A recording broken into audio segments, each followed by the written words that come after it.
السلام علیکم ورحمۃ اللہ تعالی وبرکاتہ۔ نحمدہ ونصلی ونسلم علی رسولہ الکریم، اما بعد فاعوذ باللہ من الشیطان الرجیم، بسم اللہ الرحمن الرحیم۔ ان اللہ وملائکتہ یصلون علی النبی یا ایھا الذین آمنوا صلوا علیہ وسلموا تسلیما۔ اللہم صل علی سیدنا ومولانا محمد معدن الجود والکرم وآلہ الکرام وابنہ الکریم وبارک وسلم، صلاۃ وسلاما علیک یا رسول اللہ صلی اللہ تعالی علیہ وسلم۔ عزیزان ملت اسلامیہ، آپ کی مسجد میں سوال و جواب کی یہ دوسری محفل ہے۔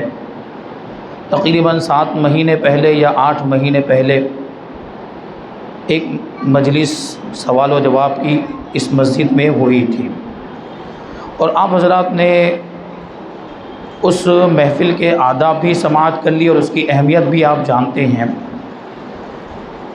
اور بڑی خوشی ہوئی آپ حضرات تشریف لائے۔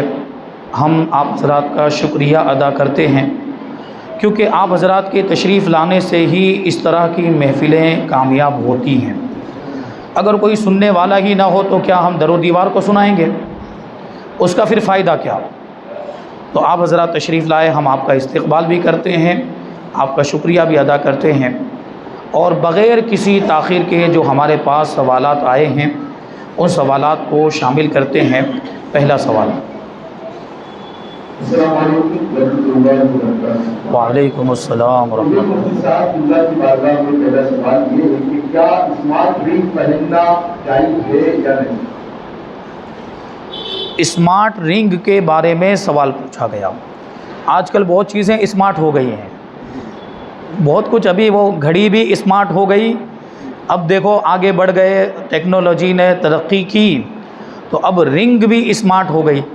صرف انسان ہی اسمارٹ نہیں ہے، حالانکہ انسان اشرف المخلوقات ہے، انسان کے پاس عقل ہے، ان سب کے پاس مصنوعی اور بناوٹی عقل ہے، اور انسان کے پاس اللہ تبارک و تعالیٰ کی عطا کی ہوئی عقل ہے، اور یہ ساری چیزیں انسان ہی نے تو بنائی ہے، انسان ہی نے تو ان ساری چیزوں کو ایجاد کیا ہے۔ بہرحال جو سوال پوچھا گیا اسمارٹ رنگ کے بارے میں، انگوٹھی ہوتی ہے اور اس میں پتہ نہیں کیا کیا گانے وغیرہ بھرے جاتے ہیں، اس سے فون ہوتا ہے، بات چیت بھی ہوتی ہے، سب کچھ ہوتا ہے، تو اس کو پہننے کا کیا حکم ہے؟ اگر وہ کسی دھات کی بنی ہوئی ہے، اور غالب گمان یہی ہے کہ وہ کسی نہ کسی دھات ہی کی بنی ہوئی ہوتی ہے، تو ایسی صورت میں مرد اور عورت دونوں کے لیے اس کا پہننا ناجائز ہے، یعنی وہ انگوٹھی نہیں پہن سکتے۔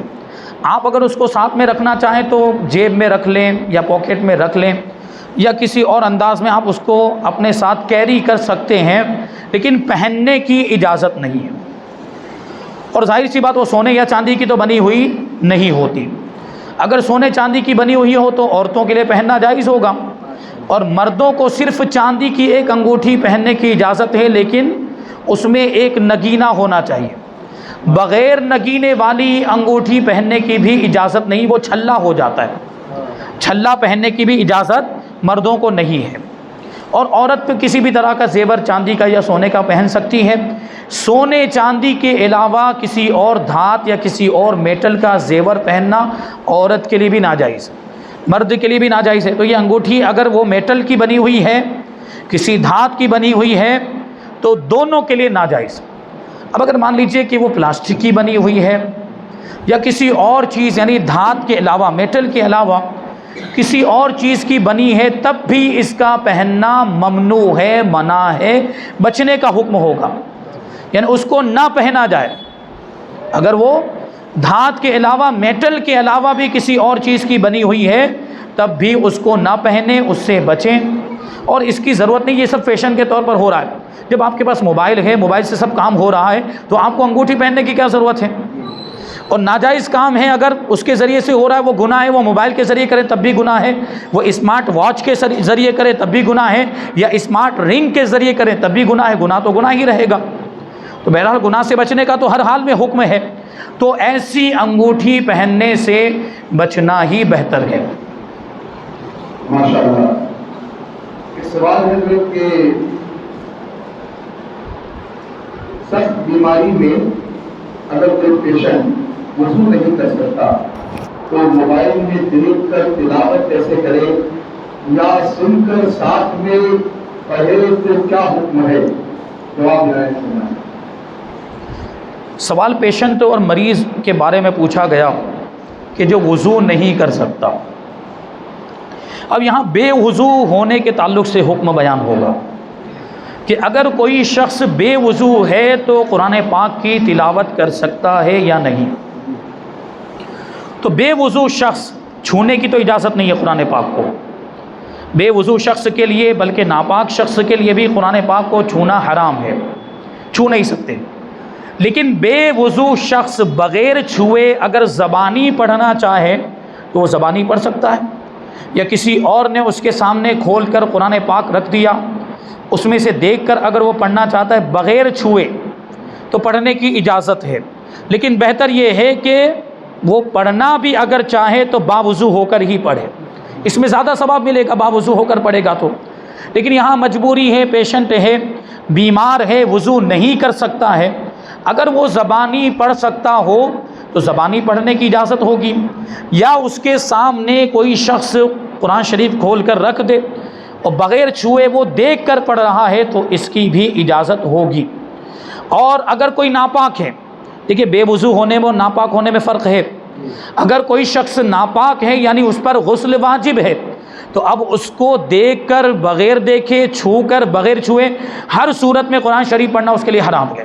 یعنی ناپاک آدمی قرآن شریف کی تلاوت نہیں کر سکتا جب تک کہ وہ غسل نہیں کر لیتا، جب تک کہ وہ پاک نہیں ہو جاتا قرآن پاک کی تلاوت کرنا اس کے لیے جائز نہیں ہے۔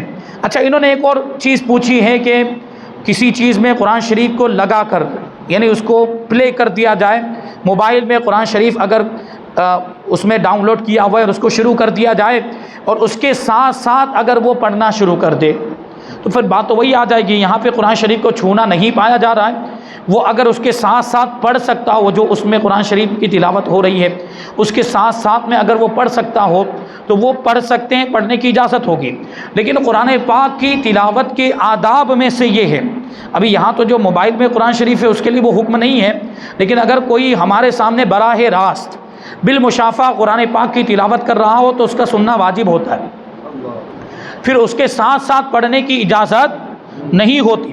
تو یہاں اگرچہ کوئی سامنے انسان بیٹھ کر نہیں پڑھ رہا، موبائل میں وہ قرآن شریف پڑھا جا رہا ہے، قرآن شریف کی تلاوت اس میں جو ہے کہ سنائی دے رہی ہے، تو اس کے بھی آداب میں سے یہ ہوگا کہ اگر اس طرح سے قرآن شریف موبائل میں چل رہا ہو تو وہاں خاموشی کے ساتھ اس کو سنا جائے۔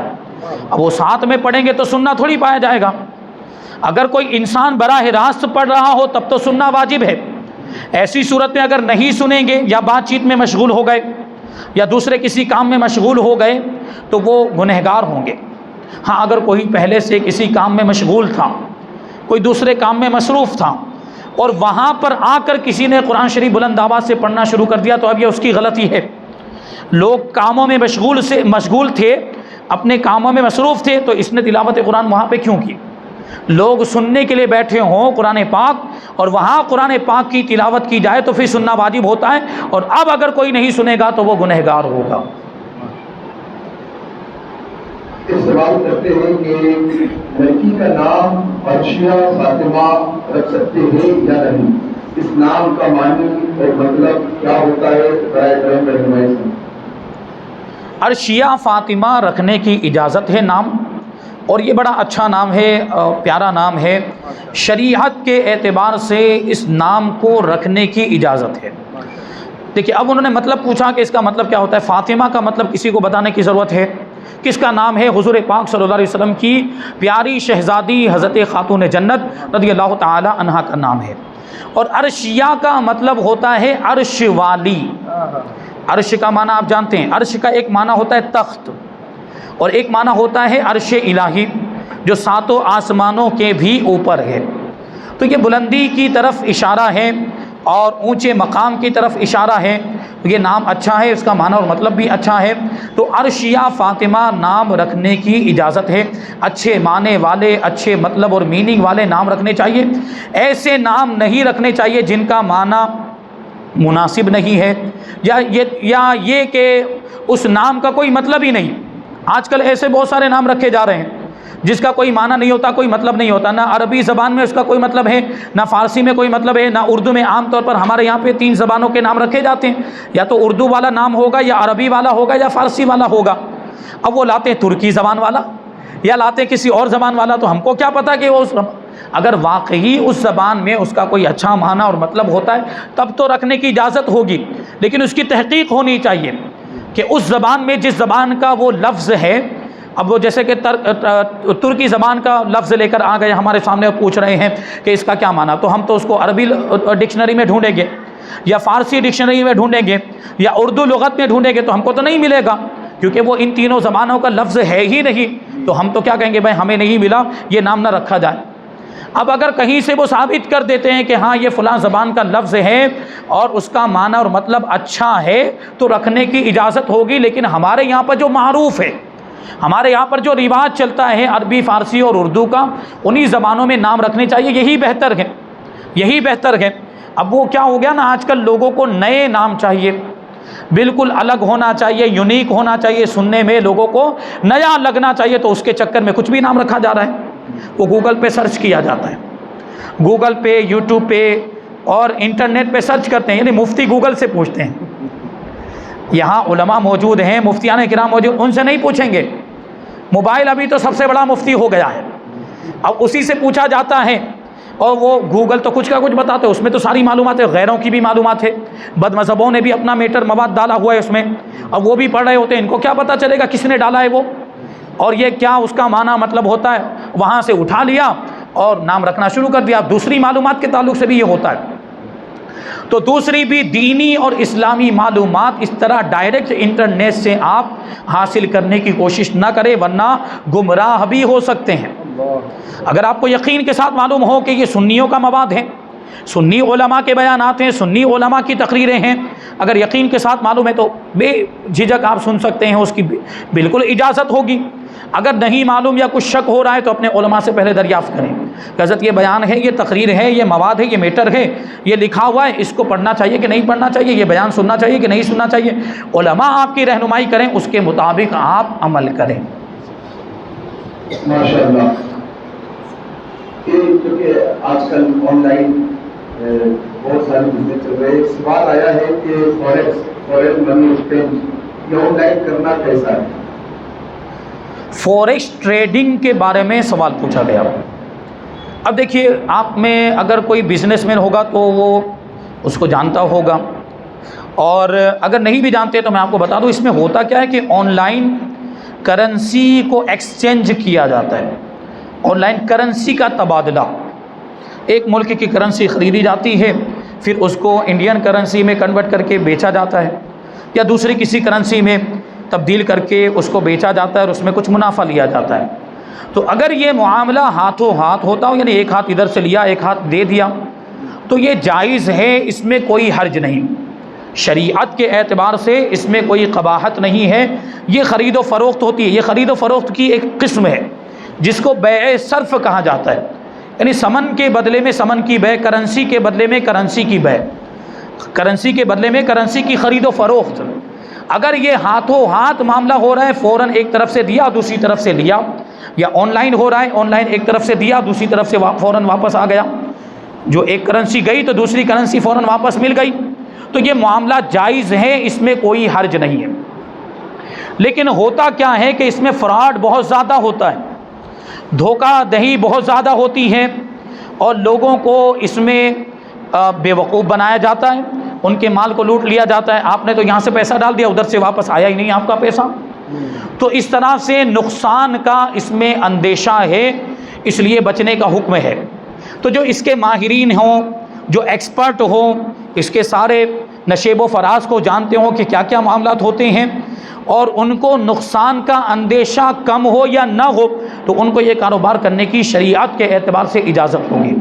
لیکن ایک بات اور یاد رکھیں کہ فوریکس ٹریڈنگ جو ہے یہ حکومت کے قانون کے اعتبار سے اللیگل ہے، حکومت کے قانون کے اعتبار سے اللیگل ہے، اور حکومت کا وہ قانون جو شریعت سے ٹکراتا نہ ہو اس کی پابندی کرنا اس اعتبار سے ضروری ہوتا ہے کہ اس کے خلاف اگر آپ جائیں گے تو تکلیف کا سامنا کرنا پڑے گا، ذلت و رسوائی کا سامنا کرنا پڑے گا، کبھی مالی جرمانہ بھی بھرنا پڑ سکتا ہے۔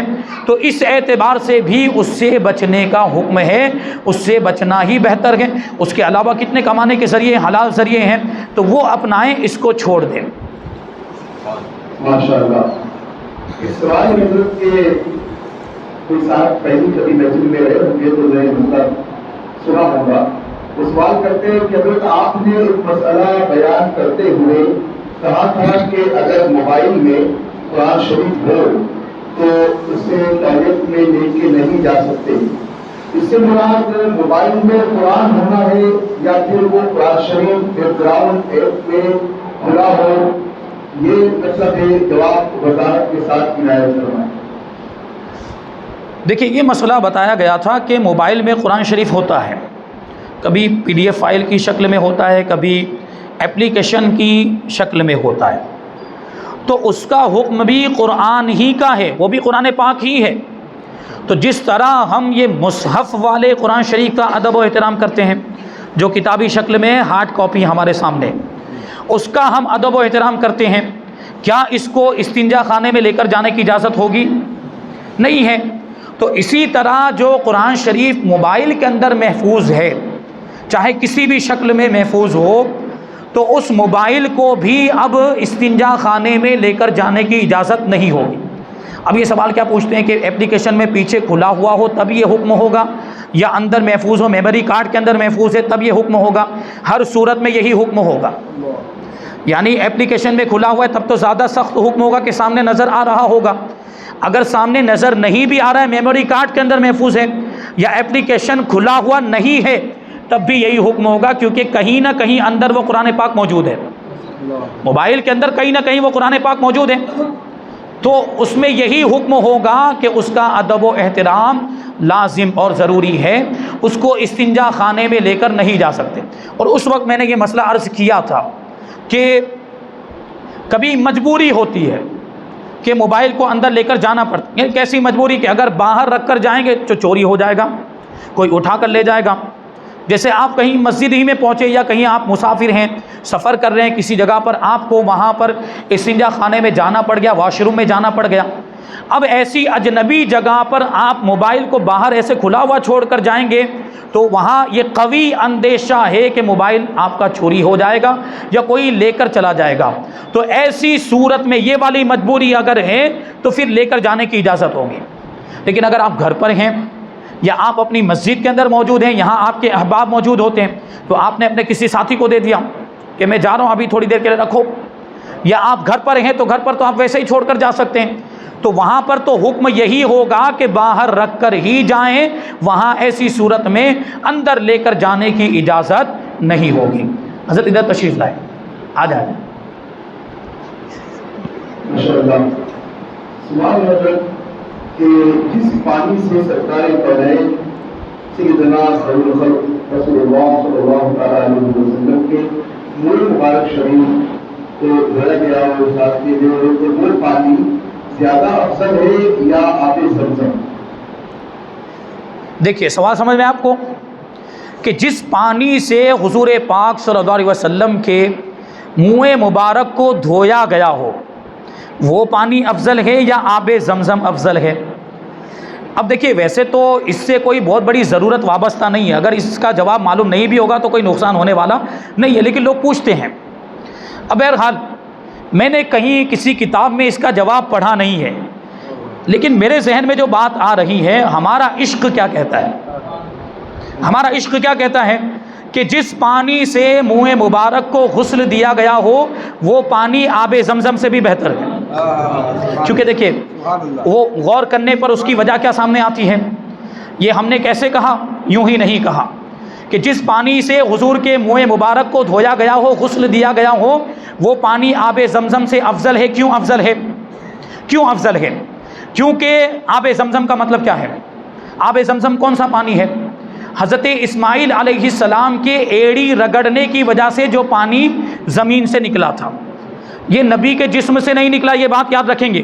نکلا تو زمین ہی سے ہے، لیکن ایک نبی کے ایڑی رگڑنے کی وجہ سے نکلا ہے، پانی زمین ہی سے نکلا ہے۔ اب ایڑی رگڑنے کی وجہ سے اس پانی میں اتنی برکت آ گئی، تو یہ جو منہ مبارک ہے وہ تو نبی پاک صلی اللہ علیہ وسلم کے جسم مبارک کا حصہ ہے۔ منہ مبارک تو حضور پاک صلی اللہ علیہ وسلم کے جسم مبارک کا حصہ ہے، اور اس سے جو پانی ٹچ ہو گیا، اس سے جو پانی مس ہو گیا، ہمارا عقیدہ یہ ہے کہ وہ پانی برکت والا ہو جاتا ہے۔ حضرت بی بی ام سلمہ کا واقعہ سنا کہ نہیں آپ نے؟ حضور پاک صلی اللہ علیہ وسلم کے منہ مبارک ان کے پاس تھے، بی بی ام سلمہ رضی اللہ تعالی عنہا کے پاس۔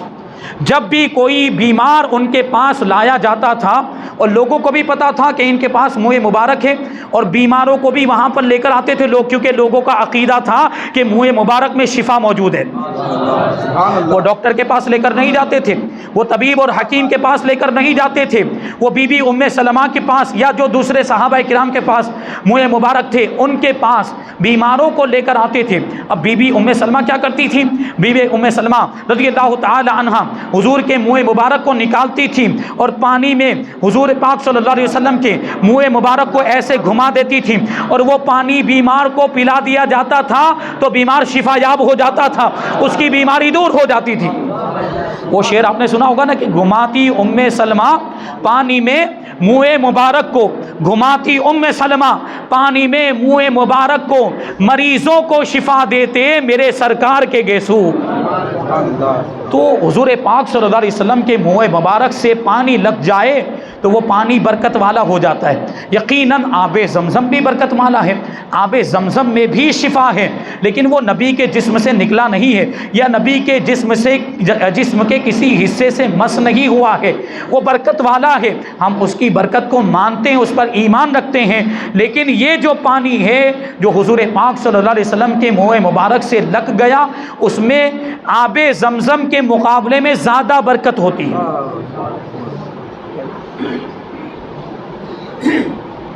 سبحان اللہ، سبحان اللہ۔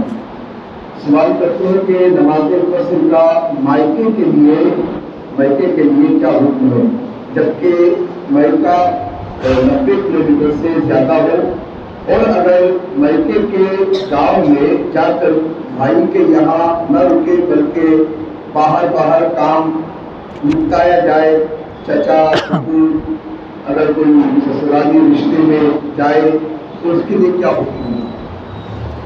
دیکھیے، میکے کے بارے میں سوال پوچھا گیا، یعنی عورت بیاہ کر سسرال میں آ گئی، اب اگر وہ میکے جاتی ہے اور اس کا میکہ 92 کلومیٹر، انہوں نے 90 کلومیٹر لکھا ہے لیکن جو شرعی مسافت ہے وہ کتنی ہے؟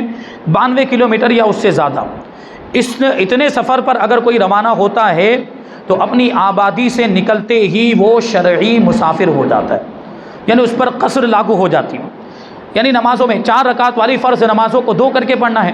اب یہاں عورت کے بارے میں سوال پوچھا جا رہا ہے کہ عورت بیاہ کر شادی ہو جانے کے بعد سسرال میں آ گئی تو اب اس کا میکہ اس کے لیے وطن اصلی رہا کہ نہیں رہا؟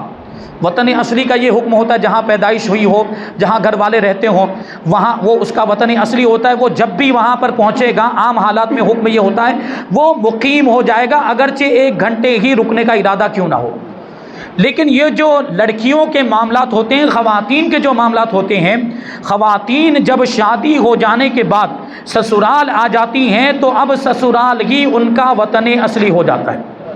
اب میکہ ان کے لیے وطن اصلی نہیں رہتا، میکہ ان کے لیے وطن اصلی نہیں رہتا۔ اب اگر وہ اپنے میکے میں جائیں گی، اپنے ماں باپ کے گھر گئی ہیں یا اپنے بھائیوں کے یہاں پر گئی ہیں، اب وہاں 15 دن یا اس سے زیادہ ٹھہرنے کا ارادہ نہیں ہے تو وہ مسافر ہی رہیں گی۔ وہاں پر اگر وہ نماز پڑھیں گی تو اس میں وہ قصر کریں گی، یعنی 4 رکعت والی نمازوں کو 2 رکعت کر کے پڑھیں گی۔ اب وہ جو آگے انہوں نے سوال پوچھا اس کا حل خود بخود اب مل گیا آپ کو کہ جب وہ ماں باپ کے یہاں جا رہی تب اس کو قصر کرنا ہے، 15 دن سے کم کا ارادہ ہے تو، بھائیوں کے یہاں جا رہی ہے تب قصر کرنا ہے، تو اگر بھائیوں کے یہاں نہیں گئی، دوسری جگہ اگر کہیں گھوم رہی ہے اور اسی ایریے میں رہی ہیں، اسی بستی میں یا بستی کے باہر بھی اگر ہیں، لیکن 90 کلومیٹر یہ 92 کلومیٹر یا اس سے زیادہ کا سفر ہے یہ، تو وہ مسافر ہو چکی ہیں اور اب بھی وہ مسافر ہی ہیں، ان پر قصر واجب ہے۔ 4 رکعت والی نمازوں کو انہیں کیا کرنا پڑے گا؟ 2 رکعت کر کے پڑھنا پڑے گا۔ لیکن اب یہ اگر اس کو ریورس سوال کر دیں تو، یعنی انہوں نے آگے ایک جز پوچھا ہے کہ سسرال میں نماز پڑھنے کا کیا حکم ہوگا۔ ابھی عورت کے لیے اگر آپ سوال پوچھ رہے ہیں تو عورت تو سسرال ان کے لیے وطن اصلی ہو گیا، تو اب سسرال میں وہ جب بھی آئیں گی، اگرچہ 1 گھنٹے ٹھہرنے کا ارادہ ہو، وہ اس کے لیے وطن اصلی ہے، وہ مقیم ہو جائے گی، یعنی پوری نماز پڑھنی ہے۔ لیکن شوہر اگر سسرال میں جاتا ہے تو یہ ریورس سوال ہو گیا، ذہن میں آ رہا ہوگا۔ شوہر اگر سسرال میں جاتا ہے تو کیا کرے گا؟ بھائی سسرال شوہر کا وطن اصلی ہوتا ہے کیا؟ نہیں، وہ اس کا وطن اصلی نہیں ہوتا ہے۔ تو اگر اس کا سسرال 92 کلومیٹر یا اس سے زیادہ کی مسافت پر ہے اور مرد وہاں پر گیا ہے اپنے سسرال میں، تو وہ مسافر ہی ہے، وہی جب تک 15 دن یا اس سے زیادہ ٹھہرنے کا ارادہ نہیں ہے، وہ اپنے سسرال میں قصر نماز ادا کرے گا۔ وہ اپنے سسرال میں کیا کرے گا؟ قصر نماز۔ لیکن ایک صورت ہے اس کی، ایک صورت یہ ہے کہ 2 بیویاں ہیں اس کی، بہت کم ایسا ہوتا ہے آج کل۔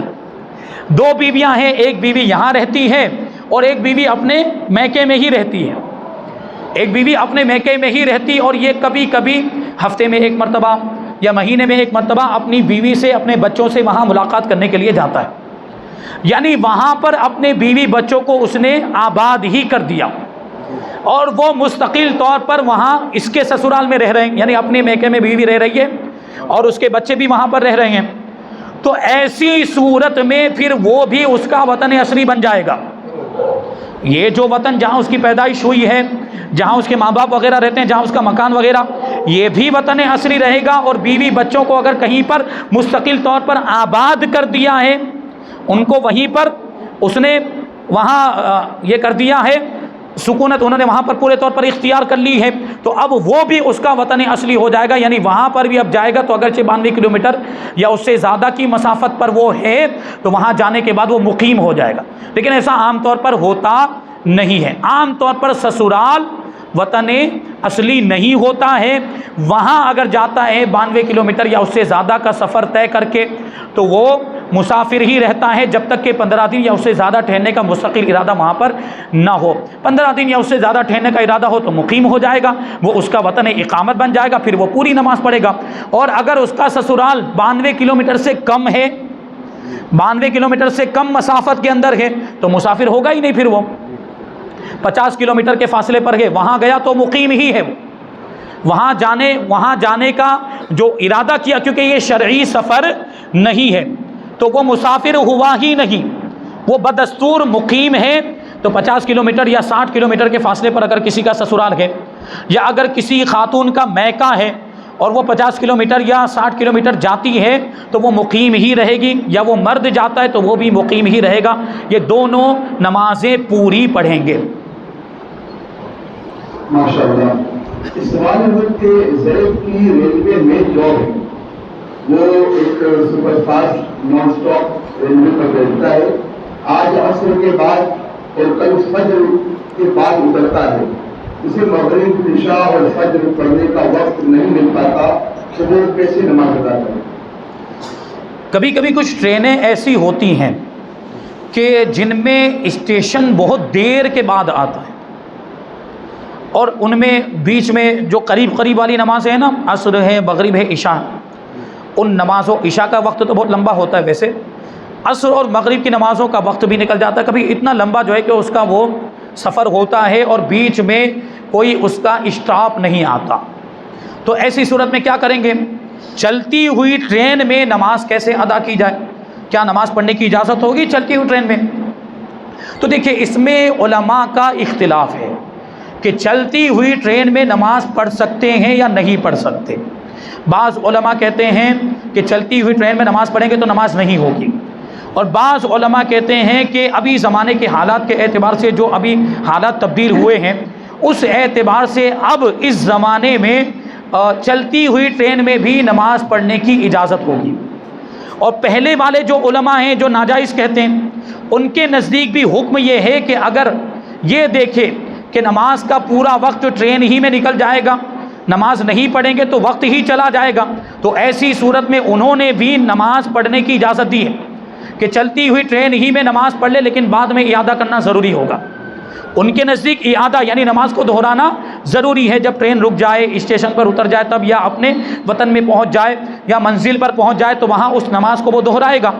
اور یہ جو علماء جو جائز کہتے ہیں انہوں نے بھی اعادے کو بہتر فرمایا, یعنی اگرچہ چلتی ہوئی ٹرین میں انہوں نے نماز پڑھنے کی اجازت دی ہے, لیکن انہوں نے بھی کہا ہے کہ جب وطن میں پہنچ جائے یا جب منزل پر پہنچ جائے تو بہتر یہ ہے کہ اعادہ کر لیں, یعنی نماز کا وقت جاتا ہوا دیکھیں کہ اگر نہیں پڑھیں گے ٹرین کے اندر تو نماز کا وقت ہی چلا جائے گا, تو اب وہ نماز پڑھ لے اور بعد میں اپنے گھر آنے کے بعد یا اپنی منزل پر پہنچنے کے بعد اس کا اعادہ کر لے. اور اعادہ کرنا ہی بہتر ہے تاکہ اختلاف کی رعایت ہو جائے, دونوں مسلکوں پر, دونوں مذہبوں پر عمل ہو جائے. اچھا, ابھی جو ایک معاملہ ہوتا ہے نا, ابھی جو غیروں کی طرف سے پریشان کیا جاتا ہے, اگر آپ پلیٹ فارم پہ نماز پڑھ رہے ہیں یا کسی عام جگہ پر پبلک پلیس پر آپ نماز پڑھ رہے ہیں تو وہ لوگ نہیں پڑھنے دیتے, بلکہ ٹرین کے اندر بھی آپ نماز پڑھ رہے ہوں تو وہاں پر بھی پریشان کیا جاتا ہے. تو نماز پڑھنا تو ہمارے لیے فرض ہے, نماز چھوڑنے کی تو اجازت نہیں ہے. تو ایسی صورت میں اگر آپ کو لگتا ہو کہ پلیٹ فارم پہ اتر کے اگر آپ نماز پڑھیں گے تو پریشان کیا جائے گا, اور ٹرین میں اندر اگر آپ نماز پڑھیں گے تو کچھ آسانی ہوگی, اس کا ایک بہتر طریقہ یہ میں اکثر بتاتا ہوں کہ اگر آپ کو ایسا لگتا ہو نا کہ نماز پڑھیں گے تو یہ آس پاس میں جو غیر مسلم بیٹھے ہوئے ہیں ان کو پریشانی ہو جائے گی, تو آپ ایک طریقہ اختیار کیجیے, یا تو زیادہ لوگ سفر کریں ساتھ میں, ایک پورا کمپارٹمنٹ آپ کا ہو تو وہاں نماز پڑھیں گے تو کوئی مسئلہ ہی نہیں ہے, پورا کمپارٹمنٹ آپ کا ہے, اس میں قبلے کی رعایت کرنی پڑے گی, قبلہ کدھر ہے اس کے اعتبار سے آپ کو کھڑا ہونا, بیچ میں راستے میں نہیں کھڑا ہونا ہے, ورنہ تو پھر وہ آنے جانے والوں کو تکلیف ہوگی اور ان کو موقع ملے گا. جو دو سیٹ کے بیچ میں جو جگہ ہوتی وہاں پر آپ کو نماز پڑھنی. اگر ایسے قبلہ ہے تو یوں کھڑے ہو جائیں گے, یوں قبلہ ہے تو یہاں سترہ رکھنے کے بعد یہاں آپ کھڑے ہو جائیں تاکہ گزرے بھی تو کوئی مسئلہ نہ ہو, وہ آڑ رکھنے کے بعد یوں کھڑے ہو جائیں. لیکن اگر ایسے تھوڑا ہے یا ایسے ہے تو پھر تھوڑا مسئلہ آئے گا, تو اس میں آپ تھوڑا جب قبلہ جہاں جیسے ہے, ابھی تو موبائل کے اندر وہ ڈائریکشن, قبلہ ڈائریکشن والا اپلیکیشن ہوتا ہے, آپ موبائل ساتھ میں رکھتے ہی ہیں, اکثر لوگوں کے پاس اب تو موبائل ہے, مشکل سے 1% لوگ ایسے ہوں گے یا 1% سے بھی کم لوگ ہوں گے جن کے پاس موبائل نہیں ہوگا. تو وہ اپلیکیشن آپ ڈاؤن لوڈ کر لیجئے اور قبلہ معلوم کر لیجئے کہ قبلہ کدھر ہے. تو اگر تھوڑا سا ایسے کراس ہے تو آپ جب قیام کی حالت میں کھڑے ہوں گے تو ادھر ہی رک کر کے آپ کو کھڑا ہونا ہے. رکوع کرنے میں بھی کوئی پریشانی نہیں ہوگی, پریشانی ہوگی سجدہ کرنے میں. تو آپ کو سجدہ کیسے کرنا ہے, مصلی آپ کو ویسے ہی سیٹ کے نیچے تھوڑا سا آگے سے اندر کی طرف کر کے بچھانا ہے. اب جب آپ سجدے میں جانے لگیں گے تو آپ کو تھوڑا سا ایسے ٹیڑھا ہو کر اپنا سر سیٹ کے نیچے ڈالنا ہے تاکہ آپ سجدے میں بھی آپ کا رخ جو ہے وہ قبلے کی طرف رہے. تھوڑا سا ایسے کراس ہو کر آپ ایسے سر کو گھما کر آپ سیٹ کے نیچے اپنا سر داخل کریں گے تو قبلے کی طرف آپ کا چہرہ ہو جائے گا. تو اس طرح سے نماز ادا کی جا سکتی ہے. اور اگر آپ اپنے ساتھیوں کو لے کر گئے ہیں تب تو کوئی مسئلہ نہیں, اور اگر وہاں پر دوسرے لوگ بھی موجود ہیں, غیر لوگ بھی موجود ہیں, اور آپ کو ایسا لگتا ہے کہ ان کو پریشانی ہوگی, تو آپ ایک کام کیجئے, بڑا آسان طریقہ ہے. آپ نماز شروع کرنے سے پہلے ان کی اجازت لے لیجئے. آپ ان سے پوچھ لیجئے ہم نماز پڑھنا چاہتے ہیں, آپ کی طرف سے اجازت ہے کہ نہیں. ویسے تو شریعت کے اعتبار سے کوئی اجازت لینے کی حاجت نہیں ہے, بھائی ہماری نماز ہے, ہماری عبادت ہے, ہم دوسروں سے کیا اجازت لیں. لیکن معاملات اس طرح کے ہوتے ہیں, اور جب آپ اجازت لیں گے نا تو وہ دے دیں گے, پھر وہ آنا کانی نہیں کریں گے. اور جب آپ اجازت لے کر پڑھے تو پھر کیا پریشانی. اس طرح سے نماز ادا کی جا سکتی ہے.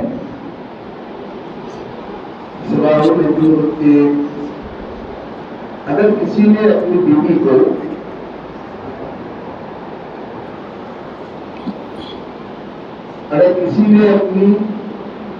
کو تین مرتبہ طلاق دے دیا, اور اگر وہاں بیوی حاضر نہ ہو یا بیوی نے سنا بھی نہیں ہو تو کیا طلاق ہو جائے گی؟ رہنمائی فرمائیں. شوہر نے 3 طلاق دے دی. اب سوال پوچھنے والے یہ سوال پوچھ رہے ہیں کہ وہاں بیوی موجود نہیں ہے, یا شوہر کے کلام کو جب شوہر نے طلاق بولا تو بیوی نے سنا نہیں, تو کیا حکم ہوگا؟ طلاق واقع ہوگی کہ نہیں؟ طلاق واقع ہو جائے گی۔ شوہر نے بول دیا، اگرچہ اتنی آواز میں بولا ہو کہ اس کے کانوں نے صرف اس کے کانوں نے سنا۔ یہ بولنا جب کہا جاتا ہے نا، بولنا یا پڑھنا، تو وہاں مراد یہ ہوتا ہے کہ کم سے کم اتنی آواز نکلے کہ خود وہ سن سکے۔ تو اتنی آواز میں اگر اس نے طلاق کے الفاظ بول دیے، اب اگرچہ بیوی وہاں موجود نہیں ہے، اگرچہ بیوی نے نہیں سنا، طلاق پڑ جائے گی۔ ایک بولا ہے تو ایک پڑ جائے گی، دو بولا ہے تو دو پڑ جائے گی، تین بولا ہے تو تین پڑ جائے گی۔ بیوی کا سننا طلاق کے واقع ہونے کے لیے شرط نہیں ہے۔ شوہر اگر اپنے کسی دوست کو بھی جا کر یہ کہہ دیتا ہے کہ میں نے اپنی بیوی کو طلاق دی، تو طلاق واقع ہو جائے گی، اگرچہ بیوی وہاں موجود نہیں ہے۔ اگر شوہر جا کر بیوی کے ماں باپ کو جا کر کہہ دیتا ہے، اپنے ساس سسر سے جا کر کہہ دیتا ہے کہ میں نے تمہاری لڑکی کو 3 طلاق دی، تو ایسی صورت میں بھی طلاق واقع ہو جائے گی، اگرچہ اب وہاں پر لڑکی موجود نہ ہو، کیونکہ اس کا سننا شرط ہی نہیں، اس کا بولنا شرط ہے بس۔ یہ اگر بول دے گا تو طلاق واقع ہو جائے گی، بولنے پر اس کا دار و مدار ہے۔ اور بولنے کا کیا مطلب ہوتا ہے وہ میں نے بیان کیا۔ بلکہ شوہر اگر تنہا اکیلا کمرے کے اندر بیٹھا ہوا ہے اور وہاں پر بھی اگر اتنی آواز میں اپنی بیوی کو 3 طلاق دے دیتا ہے، تب بھی ہو جائے گی۔ سوچنے جیسی بات ہے۔ تو یہاں بہت زیادہ احتیاط کرنے کی ضرورت ہے۔ طلاق کے معاملے میں آج کل بہت زیادہ بے احتیاطیاں ہو رہی ہے، مسائل معلوم نہ ہونے کی وجہ سے، دین کی معلومات نہ ہونے کی وجہ سے بول دیا جاتا ہے، پھر پریشان ہوتے ہیں۔ تو یہ بات آپ ذہن میں رکھیں کہ اتنی آواز میں اگر بولا ہے کہ وہ خود سن سکے اور اس سے زیادہ ہے تو بدرجہ اولا طلاق واقع ہو جائے گی۔ ہاں اگر صرف من میں سوچا، صرف سوچا ہے، صرف دماغ میں خیال آیا، اس سے طلاق واقع نہیں ہوگی۔ میں نے کہا نا کہ بولنے پر دار و مدار ہے، اور بولنا کس کو کہتے ہیں؟ آواز نکلے، کم سے کم اتنی آواز نکلے کہ وہ خود سنے۔ بالکل بھی آواز نہیں نکلی، صرف من میں سوچا ہے، صرف خیال آیا، تو اس سے طلاق واقع نہیں ہوگی۔ دیوالی کی ہدیے میں مٹھائی دینا اور لینا جائز ہے یا نہیں؟ دیکھیے 2 صورتیں ہوتی ہیں۔ کبھی ایسا ہوتا ہے کہ کوئی مسلمان بھائی ہے جو غیر مسلم کے یہاں کام کرتا ہے، اور دیوالی آئی تو وہ بونس بھی دیتا ہے اور مٹھائی وغیرہ بھی دیتا ہے۔ تو بونس تو اس کی تنخواہ کا حصہ، یہ بات یاد رکھیں گے آپ، بونس وہ اس کی تنخواہ کا حصہ ہے، وہ اس کی محنت کی اجرت ہے، وہ تو بلا شبہ لے سکتا ہے، کوئی حرج نہیں۔ اور جو مٹھائی وغیرہ دی جاتی ہے، اگر وہ پرساد کے طور پر ہو، وہ ان کے بتوں کا چڑھاوا ہو، تو مکروہ ہے اس کا لینا، لیکن پھر بھی وہ حرام نہیں، اگر لے لیتے ہیں کھا لیتے ہیں تو حرام نہیں کہا جائے گا۔ اور ایسے ہی دیا جا رہا ہے، اکثر و بیشتر یہی ہوتا ہے، وہ چڑھاوا نہیں ہوتا، وہ پرساد نہیں ہوتا، وہ یوں ہی وہ خوشی کے طور پر دیتے ہیں۔ اور ہماری نیت دیوالی منانے یا دیوالی کو سیلیبریٹ کرنے کی بالکل بھی نہ ہو، اس نے دیا ہم نے لیا، کوئی حرج نہیں۔ مٹھائی کا کھوکا وغیرہ دیا گیا ہو تو اس میں کوئی حرج نہیں ہے، جبکہ دیوالی منانے سیلیبریٹ کرنے کی کوئی نیت نہ، اور اس طرح کے کوئی الفاظ بھی نہ بولے جائیں، کیونکہ وہ جو ہیپی دیوالی یا دیوالی مبارک یہ حرام ہے، سخت حرام، علماء نے اس کو کفر بھی لکھا، یہ نہیں بول سکتے۔ تو ہرگز اس کے بولنے کی اجازت نہیں ہے، تو یہ لے لیا۔ تو یہ وہ مٹھائی اگر پرساد کے طور پر نہیں ہے اور بتوں کا چڑھاوا بھی نہیں ہے تو اس کے لینے کی اجازت اور کھانے کی بھی اجازت۔ اب دوسرا اس کا پہلو ہے کہ ہمارے یہاں پر اگر کوئی غیر مسلم کام کرتا ہے، اب دیوالی کے موقع پر اس کو بونس دینا کیسا ہے، یا اس کو مٹھائی دینا کیسا ہے؟ ناجائز ہے۔ دیوالی کے موقع پر ہم اپنے غیر مسلم ملازم کو بونس دیں یا اپنے غیر مسلم ملازم کو مٹھائی دیں تو یہ دیوالی منانا ہو گیا، حرام گناہ ہے اور آدمی کو کفر تک پہنچانے والا کام ہے۔ یہ دیوالی سیلیبریٹ کرنا ہوا کہ نہیں ہوا؟ بھائی ہمارا دیوالی سے کوئی لینا دینا ہے؟ کوئی لینا دینا، بھائی وہاں تو صورت تھی وہ غیر مسلم دے رہا ہے، وہ منا رہا ہے، ہم نہیں منا رہے، لیکن یہاں ہم دیں گے اگر اپنے غیر مسلم ملازم کو تو یہ دیوالی منانا ہو گیا۔ اب سوال پوچھنے والے یہ سوال پوچھتے ہیں کہ حضرت پھر وہ ملازم ناراض ہو جاتا ہے، وہ دیوالی کے موقع پر مجھے بونس نہیں دیا گیا، اگر میں دوسری جگہ کام کرتا تو مجھے بونس ملتا، میں تو چھوڑ دوں گا آپ کے یہاں کی نوکری، مٹھائی بھی نہیں دی، یہ بھی نہیں دیا، ناراض ہو جاتا ہے۔ تو اس کے لیے کیا صورت اختیار کی جائے؟ آپ علماء سے پوچھیں نا، شریعت میں ہر سوال کا جواب موجود ہے، شریعت میں ہر سوال کا جواب موجود ہے، ہمارے پاس ہو یا نہ ہو شریعت میں ہے، نہیں معلوم ہوگا ڈھونڈ کے بتائیں گے انشاءاللہ۔ تو اس کا جواب کیا ہے؟ پھر آپ کو اپنے ملازم کو راضی رکھنا ہے تو آپ اس کو بونس دیں، لیکن دیوالی کے موقع پر نہ دیں، عید میلاد النبی کے موقع پر دیں بھائی، اس کو تو بونس چاہیے نا، عید میلاد النبی کے موقع پر دے دیں، اس کو تو سال میں ایک مرتبہ بونس چاہیے، عید میلاد النبی کے موقع پر دے دیا، خوش ہو گیا وہ، اب ناراض ہوگا وہ؟ اچھا مٹھائی دینی ہے آپ کو تو مٹھائی بھی کسی اور موقع پر دیں، دیوالی کے موقع پر نہ دیں۔ اب اس کو یہ لگتا ہو کہ بھائی دیوالی ہمارا تہوار ہے تو ہمیں دیوالی کے موقع پر مٹھائی چاہیے، تو آپ ایک کام یہ کیجئے کہ دیوالی سے پہلے ہمارا کوئی تہوار آ رہا ہو یا دیوالی کے ایک دو دن کے بعد ہمارا کوئی تہوار آ رہا ہو تو اس تہوار کی نیت کر کے اس کی مناسبت سے آپ مٹھائی دے دیں۔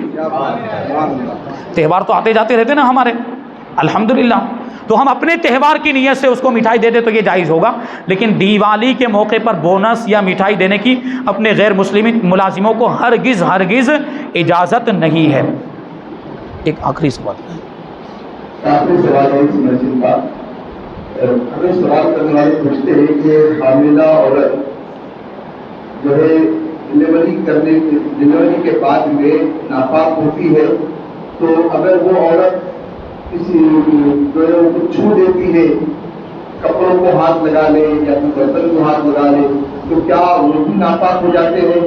اور اس روم میں حاملہ عورت ہو، نفاس والی عورت ہو، ڈلیوری کے بعد جو حالت ہوتی ہے، تو کیا وہ اس روم میں کوئی نماز پڑھ سکتا ہے؟ دیکھیں یہ نفاس والی خاتون کے بارے میں سوال پوچھا جا رہا ہے، یعنی بچہ پیدا ہونے کے بعد جو عورت کو خون آتا ہے تو اس صورت میں جب تک وہ خون بند نہیں ہو جاتا ہے عورت ناپاک ہوتی ہے، یعنی نماز نہیں پڑھے گی، اگر رمضان کا مہینہ ہے تو روزہ نہیں رکھے گی، نماز کی قضا نہیں ہے لیکن روزے چھوٹیں گے تو روزوں کی قضا ہے، جیسے کہ حیض کے ایام کا جو حکم ہے برابر۔ لیکن یہ جو ناپاکی ہے، یہ جو نجاست ہے، یہ حکمی نجاست ہے، یعنی شریعت کا حکم یہ ہے، شریعت اس کو ناپاک مانتی ہے، قرآن پاک کی تلاوت نہیں کر سکتی ہے اور وہ قرآن پاک کو چھو بھی نہیں سکتی، نماز بھی نہیں پڑھ سکتی ہیں، مسجد میں جا بھی نہیں سکتی، مسجد میں جانے کی بھی اجازت نہیں ہے، یہ سب اس کے جو احکام ہیں یہ نجاست حکمی کی وجہ سے۔ اس کا یہ مطلب نہیں کہ اس کا بدن بھی ناپاک ہو گیا، اب اگر اس کا بدن کسی کو ٹچ ہو جائے تو وہ بھی ناپاک ہو جائے گا، یہ نہیں ہے، یہ تو زمانہ جاہلیت کی باتیں ہیں۔ زمانہ جاہلیت میں اگر عورت کو حیض آ جاتا تھا تو اس کا بستر الگ کر دیتے تھے اور لوگ اس کے قریب نہیں جاتے، تو ایسا نہیں ہے، وہ حیض کی حالت میں یا نفاس کی حالت میں ہم بستری حرام یہ الگ بات ہے، لیکن اس کا جسم، ظاہری جسم ناپاک نہیں ہے، اس کی جو نجاست ہے، اس کی جو ناپاکی ہے وہ حکمی ہے، یعنی شریعت کا حکم ہے وہ کہ اس کو ناپاک مانا جاتا ہے، لیکن اس کا ظاہر بدن جو ہے وہ ناپاک نہیں ہے، وہ اگر کسی کو چھو جائے تو وہ ناپاک نہیں ہوگا، اس کے جسم کا کپڑا بھی ناپاک نہیں جب تک کہ اس کپڑے میں نجاست اور کوئی ناپاکی لگی ہوئی نہ ہو، وہ بستر پر اگر سوتی ہے تو بستر بھی ناپاک نہیں ہوگا جب تک کہ اس پر کوئی دوسری نجاست یا ناپاکی نہ لگی ہو، وہ کھانا بناتی ہے، اس کو کھانا بنانے کی بھی اجازت ہے، کوئی حرج نہیں ہے، اور اگر وہ کسی کمرے میں سوتی ہے، کمرے میں رہتی ہے اور اس کمرے میں اگر آپ نماز پڑھنا چاہتے ہیں تو نماز پڑھنے کی بھی اجازت، جبکہ جہاں پر آپ نماز پڑھ لیں وہ جگہ پاک ہو، کوئی حرج نہیں، کوئی مسئلہ نہیں، اس کو اس طرح کا ناپاک سمجھنا یہ زمانہ جاہلیت کی بات ہے، اور ابھی جہالت کی بات کہیں گے تو یہ اس طرح نہیں سمجھنا چاہیے، ان کو کھانا بنانے کی بھی اجازت۔ اچھا ایک سوال اس کے بارے میں یہ آ جاتا ہے، پہلے کسی محفل میں یہ سوال پوچھا بھی گیا تھا کہ وہ حیض والی عورت یا نفاس والی عورت نیاز کا کھانا بنا سکتی کہ نہیں؟ تو آپ کا روزانہ کا کھانا جو بناتی ہے جب وہ بنا سکتی تو نیاز والا کیوں نہیں بنا سکتی بھائی؟ جب وہ آپ روزانہ کھا رہے ہیں اس کے ہاتھ کا بنایا ہوا، اور اگر نہیں کھا رہے ہیں تو یہ آپ کی جہالت والی بات ہے، تو نیاز والا کھانا بھی وہ بنا سکتی ہیں، اس میں بھی کوئی حرج نہیں، کیونکہ میں نے عرض کر دیا کہ اس کے ہاتھ میں تو کوئی نجاست نہیں ہے، کوئی ناپاکی نہیں ہے، اس کے ہاتھ لگانے کی وجہ سے کھانا ناپاک نہیں ہوگا، وہ کھانا پاک ہے، اور مومن تو ناپاک نہیں ہوتا، مشرکین کو ناپاک کہا گیا، مشرکین ناپاک ہیں، اور یہ جو نجاست ہے یہ نجاست حکمی ہوتی ہے، یعنی جو شریعت کا حکم ہے اس کے اعتبار سے۔ اعلان ماشاء اللہ، ہم مفتی صاحب کا بہت